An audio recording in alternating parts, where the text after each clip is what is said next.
തിരികെ വാർത്തകളിലേക്ക്. എറണാകുളം വടക്കൻ പറവൂർ ലേബർ കവലയ്ക്ക് സമീപം അരി കയറ്റി വന്ന ലോറിക്ക് തീപിടിച്ചു. ലോറിയുടെ ടയറും അരിച്ചാക്കുകളും കത്തി നശിച്ചു. ഫയർഫോഴ്സ് എത്തി തീ അണച്ചു.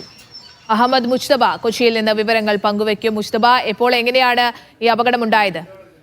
നേഹ, വടക്കൻ പറവൂർ ലേബർ കവലയ്ക്ക് സമീപത്ത് രാവിലെ 7 മണിയോടുകൂടിയാണ് അപകടം നടന്നത്. പൂക്കാട്ടുപടിയിൽ നിന്ന് കൊടുങ്ങല്ലൂർ ഭാഗത്തേക്ക് അരിയുമായി പോവുകയായിരുന്ന വാഹനത്തിനാണ് തീ പിടിച്ചത്. ഈ തീപിടുത്തത്തിൽ വാഹനത്തിന്റെ ടയർ ഒരു ഭാഗം കത്തി നശിക്കുകയായിരുന്നു. എന്തായാലും ടയർ മുഴുവനായും കത്തിയമരുകയും ഈ ലോറിയിലുണ്ടായിരുന്ന അരിയുടെ നിരവധിയായ ഏകദേശം പകുതിയോളം ബാഗുകൾ കത്തിയമരുകയും ചെയ്തിട്ടുണ്ട്.